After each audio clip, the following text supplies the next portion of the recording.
important day.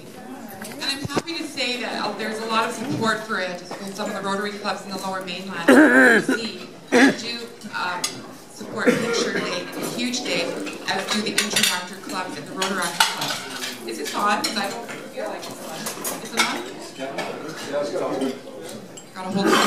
Okay. Anyway, it seems like I've been away for a while, only because I have been away for a while.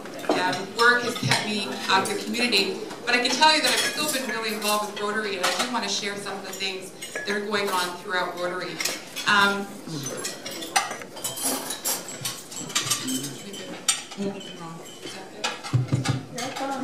just don't hear the monitors.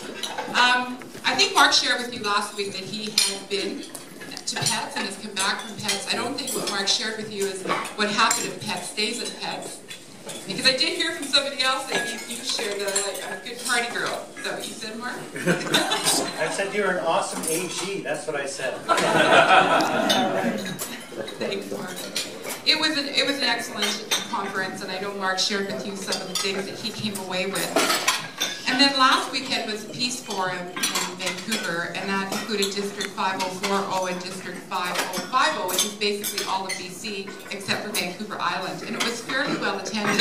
And there were lots of individuals there that are the higher ups of Rotary, but also people in the communities that have achieved things in their careers and have come with a level of expertise. And there were a lot of things discussed. And one of the things discussed was bullying, anti-bullying. And it was very refreshing to hear from the youth, from the Interactors and the Rotaractors, their perspective. Also, we discussed, I guess the whole thing was around world peace. So following that, we had a presentation from the Chief of Police from the Abbotsford Police Department discussing how they have reduced gang violence largely in the community of Abbotsford, and that is certainly a measurement by how many murders have gone down over the past few years.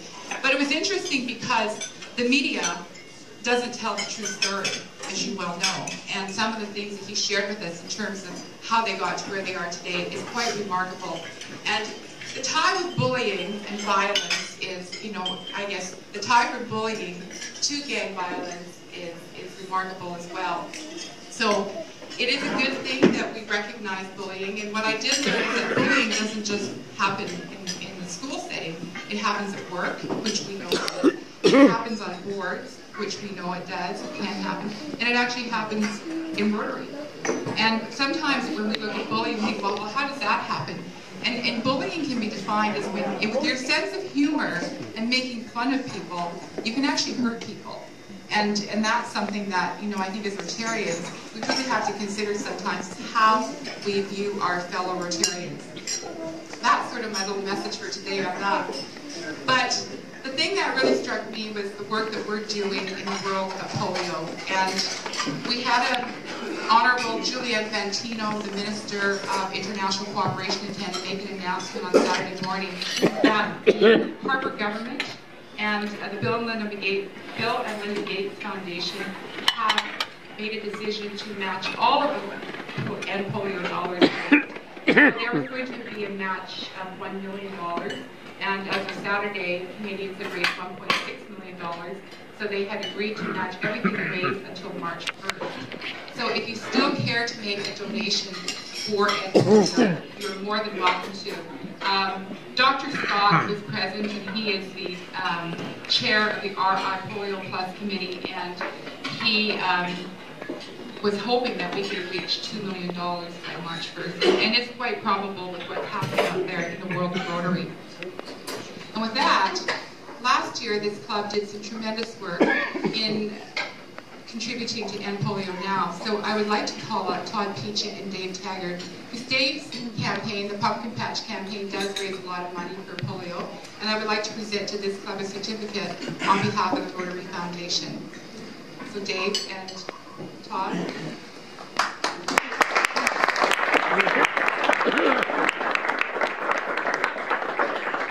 I know, Dave, you have that little combination, but really, it's all those little events that happen in Rotary that contribute to make us the dollars that I was looking for Bill Wilson because the last 2 years we've done it together. Okay. Okay, Bill. He's here somewhere. Bill, come on. You need to come up too. It's his truck, so he did more than I did. So this is a certificate of appreciation for the Rotary Club of Campbell River's financial support of Rotary's US $200 million challenge. Together, we will fulfill our promise to the children of the world and eradicate polio. There you go. Perfect.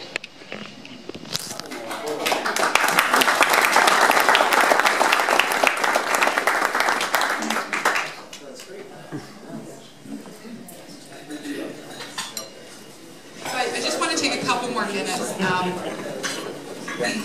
At the forum, we came up with the Declaration of Peace, and this is something that 5040 and 5050 is presenting to Rotary International. But I thought I would share it with you because I think in all of this declaration, we will find ourselves as individual Rotarians, and I would hope that as a club, we would find ourselves as a collective Rotarians. I'm going to take my glasses off to read this because I can read better without my glasses. All people have the right to live in a state of peace, free from violence, persecution, inequality, and suffering. As members of Rotary, united in service, we publicly declare our commitment to creating a more peaceful world. We believe that to create peace through service, we need to engage and inspire Rotarians, our community leaders, and our future leaders, today's youth, to become actively involved in building peace. We recognize that a peaceful tomorrow must begin with the actions we take today. We can nurture the seeds of future peace by encouraging young people's creativity, energy, and idealism, and empowering them to become catalysts for change. It is up to the leaders of today to demonstrate their commitment to peace over war, friendship over enmity, and compromise over conflict. For young people will carry these values forward as the leaders of tomorrow. We urge everyone who shares our vision of peace to take action by doing the following. Break the cycle of violence by working to end bullying and other sources of conflict. Promote positive communication within families. Build bonds of friendship, understanding and shared values between people of all backgrounds. Create both urban peace and international peace through service projects in Rotary's 6 areas of focus. Support Rotary's peace centers. Commit to global eradication of polio. Be an activist. Use your voice and your vote to encourage your elected leaders to adopt peaceful conflict resolution practices instead of resorting to war. Use social media to engage with people of different nationalities, cultures, and religions who share your commitment to peace. Provide opportunities for young people to develop their leadership potential and become active stakeholders in their communities. Strengthen Rotary by engaging members and making more vibrant clubs. And lastly, build Rotary by expanding our membership and reaching out to people of all ages and backgrounds so they will join us in advancing peace through service. Peace is not a final destination to be reached, but an active and continuous process. All of us are capable of becoming peacemakers in our own lives, and through our words and actions, we will demonstrate that peace is possible.